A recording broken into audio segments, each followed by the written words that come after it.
Halo guys, kembali lagi di Himapet Podcast.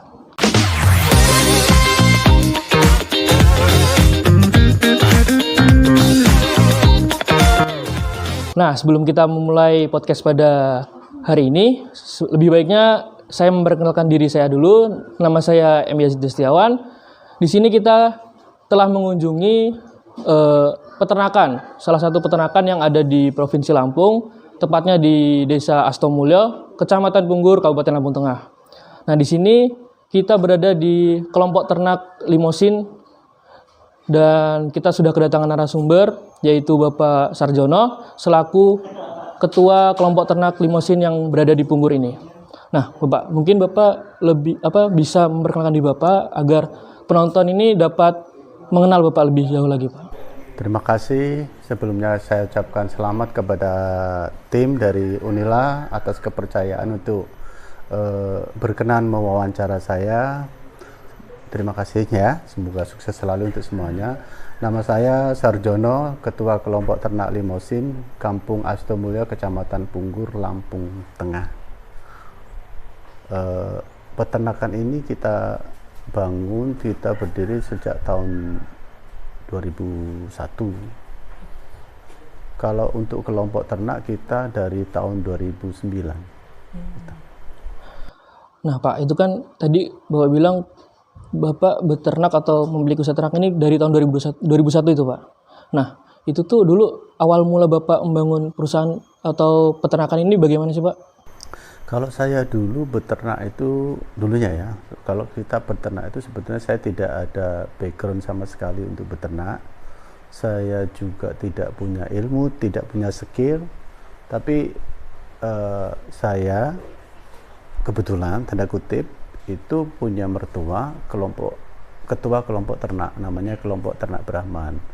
Jadi saya itu terpaksa jatuh cinta, terpaksa menekuni dunia usaha sapi yang menurut saya itu suatu hal yang dunia usaha yang bukan cita-cita saya, bukan pilihan saya dan bukan passion saya, tapi demi anak istri saya tidak punya pekerjaan karena sebelumnya saya juga pekerjaan saya pengacara. Jadi saya terpaksa menekuni itu. Kalau gitu pengacara itu apa, Pak ya? Pengangguran banyak acara.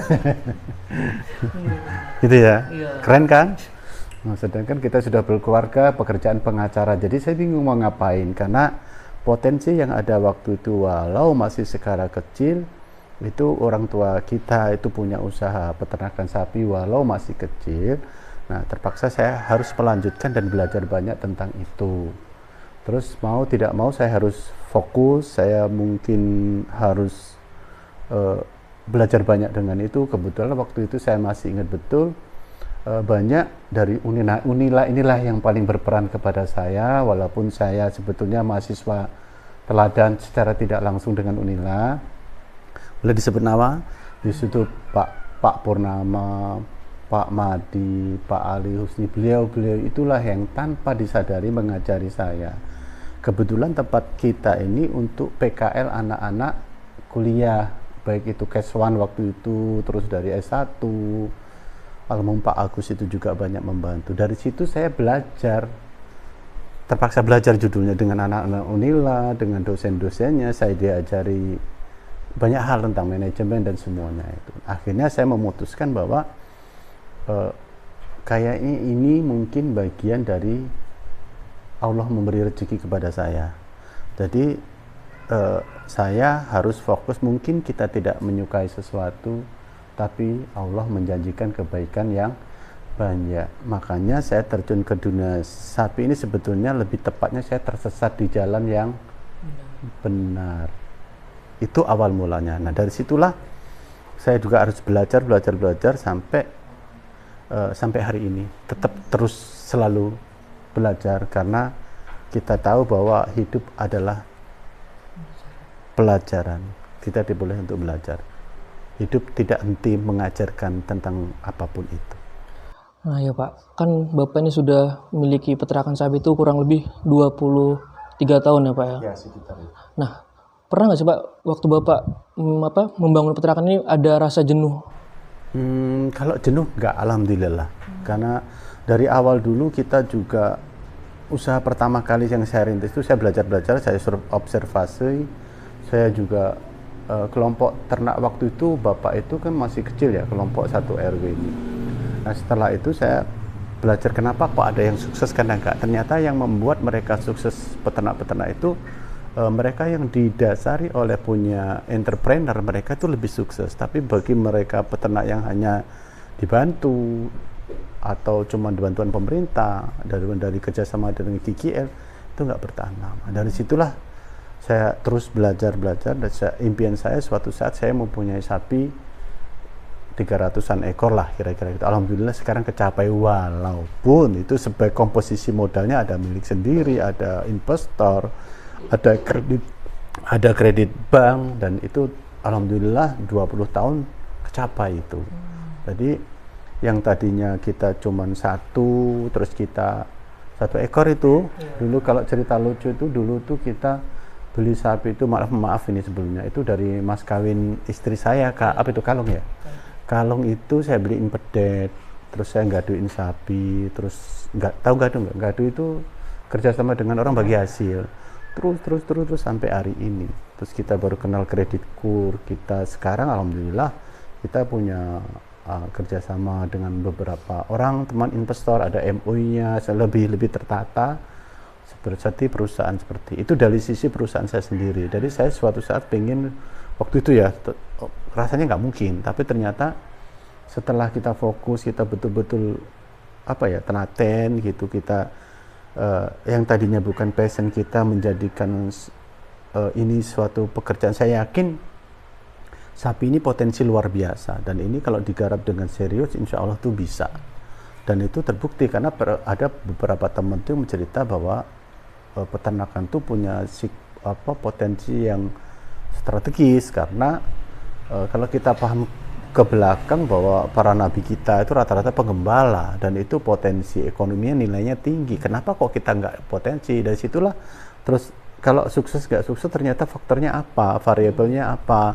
Nah kita cari, setelah itu 2009 tuh kita ketemu. Jadi berapa tahun tuh, dari 2001 sampai 2009 saya tuh masih nyari format ya, harus bagaimana itu, nggak ada mentor. Alhamdulillah kita bisa ketemu dengan para manajer KKL yang mensupport kita, teman-teman kita menasihati dari Unila sendiri, sampai hari ini masih kerjasama dengan Pak Pur dan lain-lain toh, Pak Purnama itu. Akhirnya kita membentuk kelompok baru, namanya kelompok Limosin tahun 2009. Nah itu semenjak itu kita caranya agak beda. Alhamdulillah setelah kita berkelompok tuh ada perkembangan yang signifikan tentang proses dan progres usaha.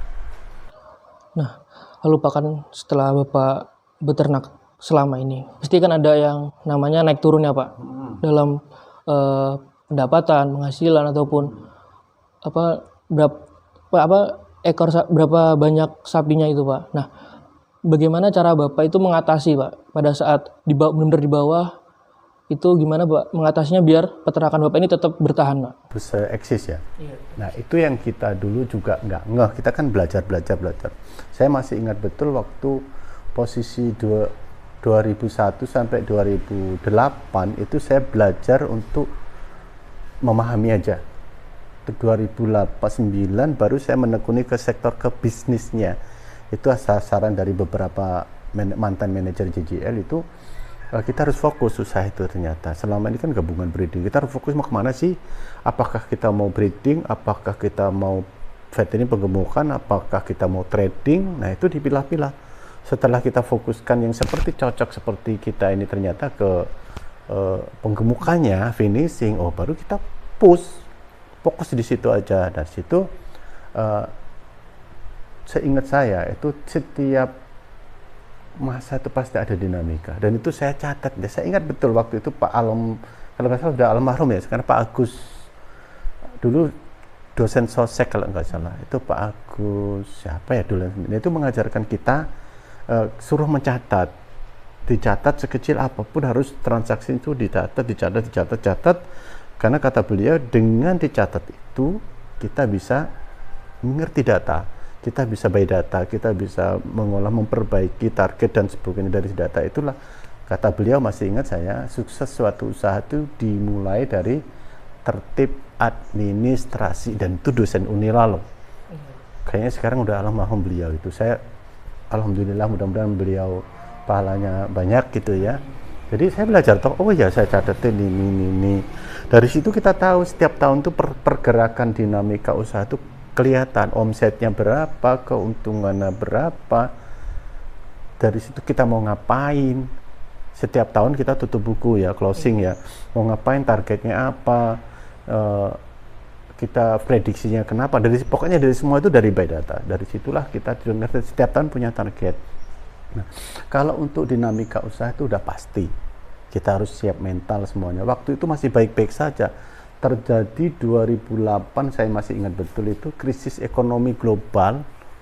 Nah itu terperkirakan itu akan sapi naik. Ternyata sapi jatuh karena impor tidak laku, sapi banjir, daya beli masyarakat menurun.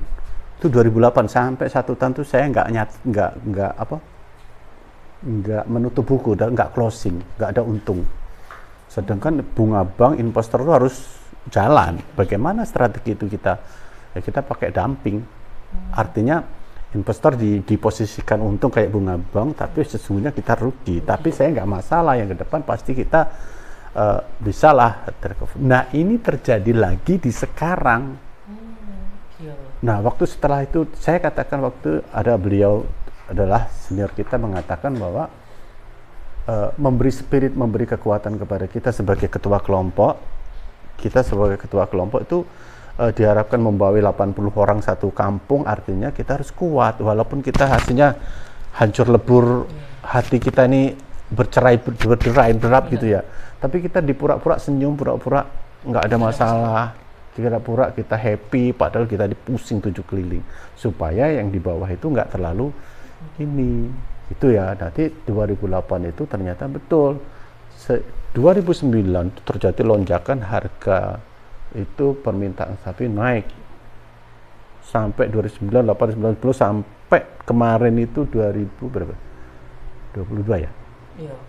Covid kapan? Covid 2020, 2021, 2022 itu baru terjadi penurunan lagi pas PMK.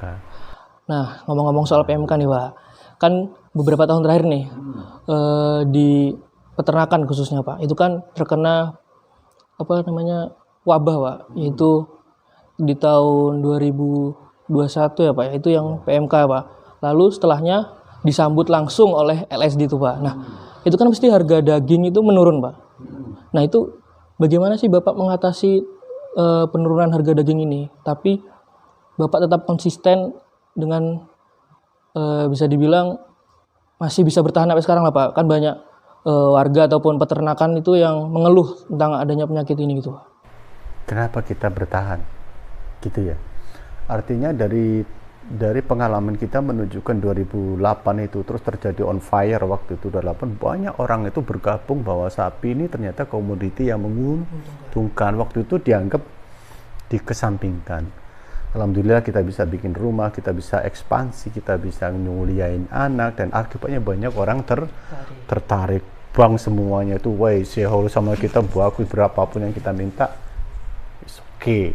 Tapi kita pun lengah waktu itu, kita nggak ngeh akan terjadi badai. Nah ini pembelajaran menurut saya.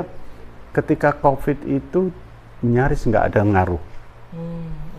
Nah ketika terjadi itu harga tertinggi sepanjang sejarah persapian itu COVID, bahkan waktu itu habis COVID ya.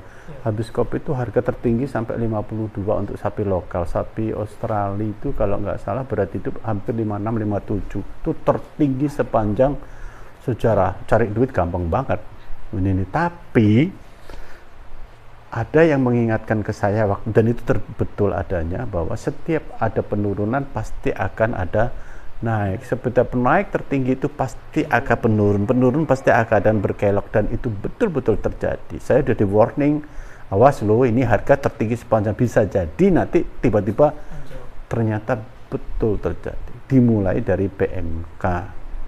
Kalau PMK itu menurut orang lain mungkin waktu itu wabah, kita udah siap dengan segala ibarat mau gempa, mau tsunami itu kita sudah siap dengan segala obat-obat semua. Tapi sesiap-siapnya dengan biosecurity, dengan apa yang sumber daya yang kita miliki, itu jebol juga. Nah, terus kita seperti itu kita semua bangun. Udah semuanya tuh waktu itu kalau nggak salah anak Nonela juga lagi di sini. Bagaimana nangani bagaimana mereka ikut terjun langsung praktek menghadapi PMK, sesuatu hal yang baru terjadi, jadi melibatkan betul-betul rasanya kayak apa.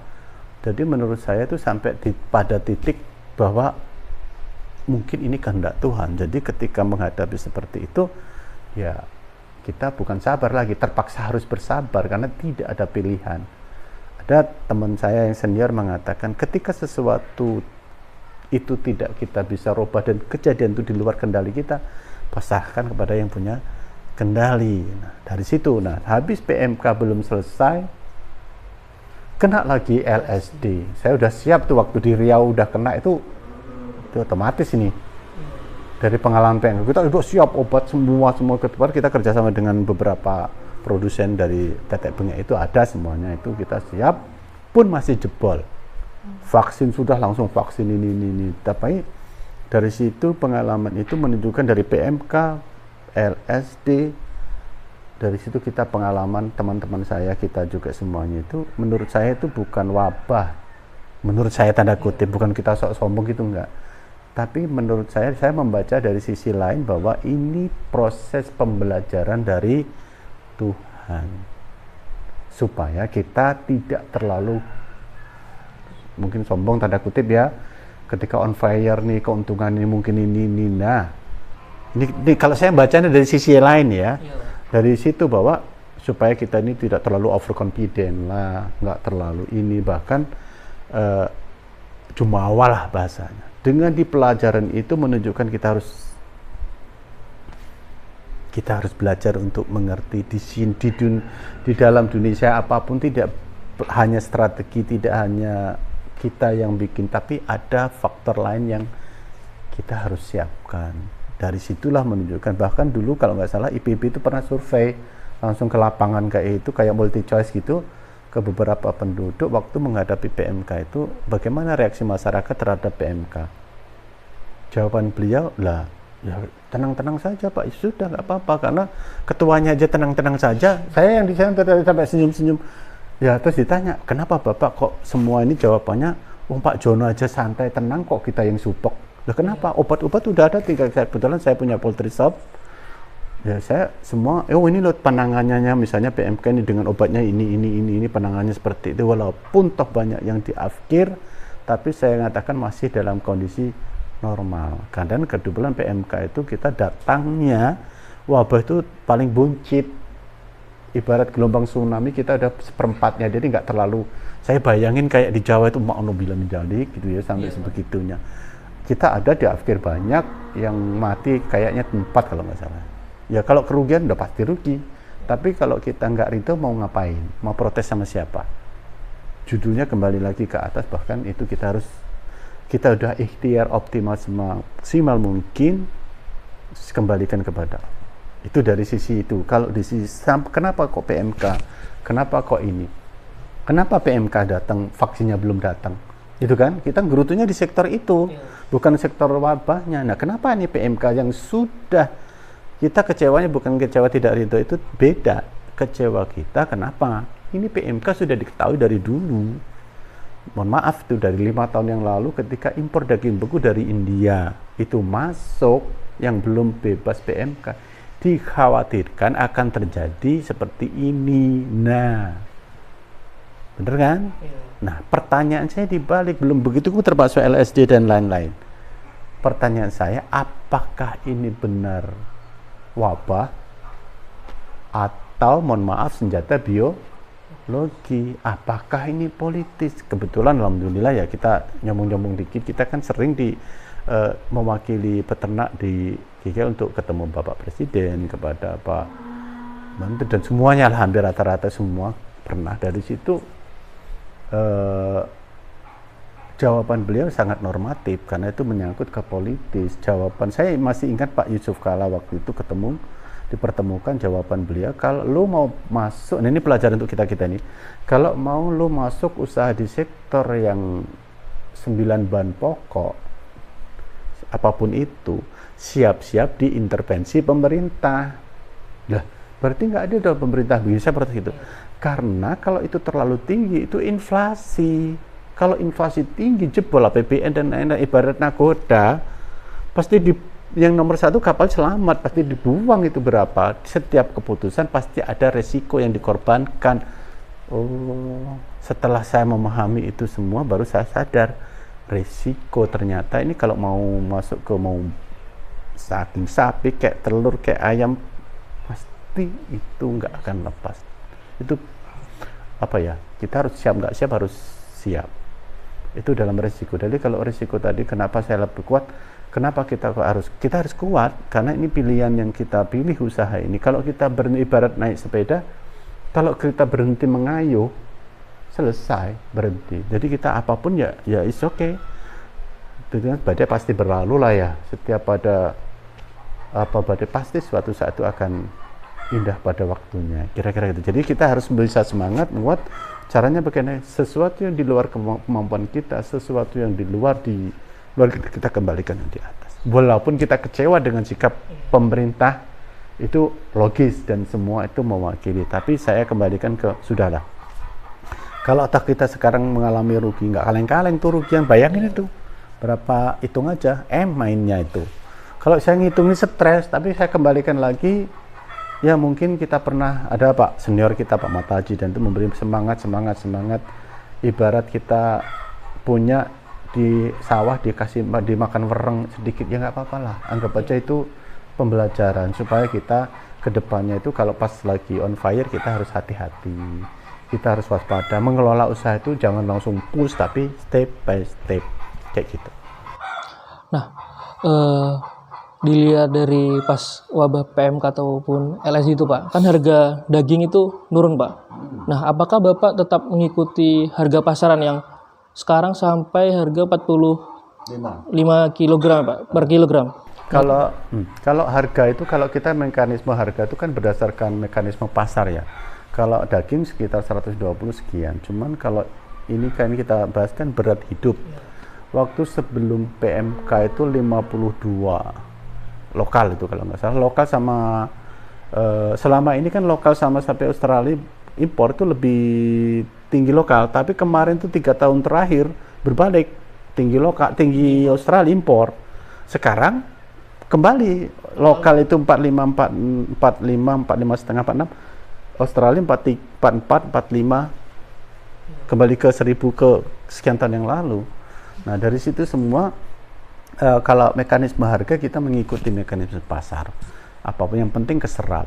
Permasalahannya saat ini dilema atau apa, kalau saya siap sebetulnya kalau saya paham betul, teman beberapa orang kan nggak siap karena proses modal sapi ini kan besar, apalagi perbankan dan lain. Nah permasalahan yang kita ini saat ini ya, masalah yang paling krusial itu harga sapi turun, permintaannya menurun alias tidak terserap. Nah ini kenapa ini? Alhamdulillah gitu. Kalau kita sih tahu sih, cuman kan yang lain-lain nggak tahu tuh. Bagi orang awam tuh nyalain pemerintahnya ini. Sebetulnya kita sudah prediksi dari awal. Kalau kita pelajari ilmu hikmah, nih kadang kita cuma makalnya otak nih, nggak pakai ilmu rasa. Setiap kemarau panjang, panas pasti akan turun. Artinya itu warning ketika harga tertinggi itu kemarin itu ada senior kita itu jangan beli sapi bakalan seperti ini, nanti akan terjadi. Ternyata betul, lagi-lagi jam terbang kita ngeyel cus karena kita ya maklum lah belum. Nah sekarang kita pengalaman, jadi ketika harga turun itu ya sudahlah, nggak apa-apa gitu ya. Terus yang kedua, kenapa ini semua permintaan itu kita nggak, dari data itu, dari pengalaman kita menunjukkan, kita flashback karena kita tiap tahun kita pembukuan ada. Mohon maaf nih, setiap mau pergantian rezim, saya ingat betul 2003, 2009, 2014, 2019. Nah ini terulang nih. Percaya nggak percaya itu fakta. Saya juga neliti, saya catat, saya boleh untuk pembuktian itu. Setiap mau pergantian rezim itu pasti ada perubahan dramatis. Artinya bagi kita pelaku usaha harus ngerti melek politik, karena kita harus, oh ini makanya banyak pengusaha besar saat mau pergantian rezim itu biasanya dia wait and see, tidak mengambil keputusan yang strategis untuk ekspansi bisnis. Kita kan ngawur, ya kita orang-orang maklum lah, belum bahasa Jawa ini lain aku orang pengalaman. Itu main konyor aja, mau COVID mau ini. Ketika PMK di Jawa itu kita harusnya paham, sapi cepet-cepet dijual, jangan beli lagi. Kita kan enggak, Jawa jauh. Ini kalau saya, mohon maaf ya, kalau mungkin orang belajar dari success story ya. Kalau saya yang paling saya dominan, saya belajar dari gagal story. Ini yang dari gagalan orang-orang itu kita tahu, kita nggak ngeh selama jadi pembelajaran dari PMK, LSD, harga turun itu betul-betul memberi pelajaran bagi saya sendiri untuk kedepannya. Makanya saya share ke anak saya, tim kita semuanya, ke anak-anak mahasiswa. Ini loh, kalau pengembangan usaha sapi apapun itu kan bukan masalah teknis aja, bukan mengemui pakannya bagaimana, anunya bagaimana. Iya, itu ada, tapi lebih banyak dominan non teknis yang itu harus kita tahu. Strategi pemasaran, strategi keluar masuknya, pembelian, itu yang berperan lebih ke situnya. Coba kalau kemarin kita saat beli harga mau kita lempar harga berapa turun? 7.000 per ekor. Dengan ADG berapa, kenaikan berapa kita bisa nggak tembus. Tapi kalau kita kemarin nahan sebentar, emosi ini nggak beli pas saat turun. Nah sekarang yang menang bos-bos besar itu, yang punya duit gede, dia justru sapi turun dia beli. Jawaban beliau saya tanya, kenapa lu beli? Cash is king. Ini fakta. Belajar. Ini yang jadi menghadapi harga turun. Kalau jalan saya kebetulan alhamdulillah tempat saya, kalau penjualan everything is okay, yang penting nyerap. Kalau kita kan alhamdulillah kelompok ini kan peternaknya satu komplek nih. Strategi saya waktu itu kalau mereka tuh satu komplek akan terjadi punya kekuatan, punya pusat gitu, akan terjadi bargaining power. Kalau tercipta bargaining power, enak tuh ngatur dengan perbankan, enak dengan pemerintah juga enak, dan buyer customer juga enak. Kalau tempat kita kan lebih efisien, lebih ini. Kalau mau kayak tadi kan barusan ditelepon, ada padang dari masuk, harga berapa ini, kalau mau sekian Pak, nggak mau ya wis. Nah kita ada power. Coba kalau kita cuma terpisah kecil-kecil, kita kendalikan mereka, yang untung siapa? Pedagangnya. Nah kita nanti dulu dong. Kelompok limosin ini sombong. Sombong kadang-kadang penting loh. Iya, gimana itu Pak? Tak aja nih, ketika posisi tertentu kita harus sombong. Contohnya apa itu Pak? Contohnya banyaklah nanti. Ya, kamu cowok nih, kalau kamu nggak nyombong sama cewek, ya dia underestimate lah dia. Pura-pura ini padahal bokek kan gitu. Nah, bicara soal tadi kan Pak, ada teknis dan non teknis Pak. Kan kita ada non teknis Pak, tentang pemasaran Pak. Bapak ini pemasaran itu apakah melalui media sosial atau dari mulut ke mulut atau gimana itu Pak? Itu tadi yang saya katakan bahwa dari awal, kalau pemasaran itu kalau saya lebih mengadopsi ke model-model perusahaan-perusahaan besar. Kalau kita, karena dari pengalaman kita juga belajar, kesalahan di sapi, usaha di sini yang paling rawan itu di sektor penjualan. Karena banyak penjualan macet, penjualan tempo non tunai, non cash gitu ya. Nanti itu rata-rata pembayaran macet, akhirnya kita mulai dari nol. Dari situ kita pembelian penjualan itu kita lebih ke, nggak perlu ke marketplace namanya, Facebook dan lain-lain, karena kita sudah mempunyai pangsa pasar tersendiri yang kalau kita ini pangsa pasar kita bagus, produk kita bagus, efisien, pasti orang itu akan nyari kita. Itu aja yang kita ciptakan, bagaimana kalau kekuatan kita ini bargaining power lagi-lagi itu kita bagus, orang nyari kita dong, kita punya branded. Kalau kita branded itu branded bisa dibentuk dengan kemudahan akses, dengan harga yang kompetitif, dengan volume gitu. Kalau kita sudah ciptakan branded, mereka pasti akan ke kita. Itu fakta. Nah, dan itu salah satu bentuk kesombongan. Coba mungkin ini sudah mendekati akhir ya. Nah, mungkin ada nggak sih Pak tips and triknya dari Bapak untuk peternak-peternak untuk apa gimana cara mereka mempersiapkan apabila nantinya kita jangan sampai ya Pak ya. Apabila ada wabah lagi nih yang menyerang di Indonesia. Tapi kita doa semoga hal itu tidak terjadi. Gimana tips and triknya untuk peternak? Untuk wabah di situ kalau kita nomor satu, kalau ini bicara wabah dulu ya. Kalau wabah itu kan sebetulnya dari situ kita udah tahu mau SE mau apa. Pertama yang harus kita siapkan vaksin. Nah vaksin itu yang tadinya hanya kalau obat-obat misalnya demam tetek bengek itu kan udah biasa ya. Cuman kita harus ada anggaran khusus mau tidak mau untuk vaksin. Baik itu vaksin SE, vaksin LSD, vaksin PMK, kita punya akses dan punya nomor satu itu bentengnya. Mau satu itu, yang kedua itu mau nggak mau itu udah jadi biaya tetap ya kayak effort fixed ya kayak gitu ya. Itu satu itu, yang kedua untuk menghadapi situasi yang seperti itu kita harus siapkan mental dulu, akomodasi siap, pokoknya apa amunisi kita harus siap lah, siap mental, siap ini. Nah karena ini makhluk hidup, jadi kita harus proteksi sedemikian rupa, dan kalau toh itu terjadi paling tidak kita sudah berpengalaman. Makanya ketika kemarin PMK LSD itu yang selama ini kita hanya tahu dari YouTube, dari kata orang, dengan mempraktekkan sendiri, menurut saya berbaik sangka dengan Tuhan, kita dikasih pelajaran langsung dan itu mengikutkan perasa. Kalau lo belum ngerasain tuh, tapi kalau dengan merasakan itu akan tumbuh, ya sudahlah. Gitu. Jadi harus siap dengan segala-galanya, karena ini bagian dari risiko usaha. Nah, Bapak kan di sini KPT Pak ya, kelompok ternak itu. Kelompok ternak ini bisa itu nggak sih Pak? Misal ada penonton kita nih, dia ingin investasi ataupun bermitra dengan Bapak, itu apakah bisa atau adakah syarat-syaratnya atau gimana Pak? Oke, kalau bicara investasi kita bukan membuka investasi bodong gitu kayak metanisme bayi. Artinya kita kan sejarahnya kan dulu enggak. Ya. Kelompok hanya mengandalkan bantuan pemerintah, hanya bantuan dari PT mitra kita.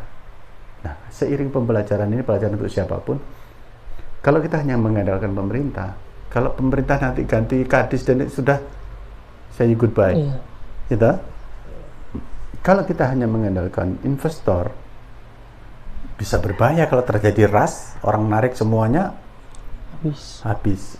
Bank, kartu kan hanya mengandalkan bank. Kalau seperti ini contoh, dulu bank itu mohon maaf berapapun isu ini, ketika terjadi seperti ini, bank mulailah menutup alasan ini, alasan itu. Artinya dari data itu menunjukkan pelajaran bagi kita, jangan kita terlalu menggantungkan kepada siapapun. Artinya kita harus banyak memupuk modal, memupuk investasi, memupuk dana-dana cadangan. Jadi tidak terlalu bergantung pada siapapun. Itu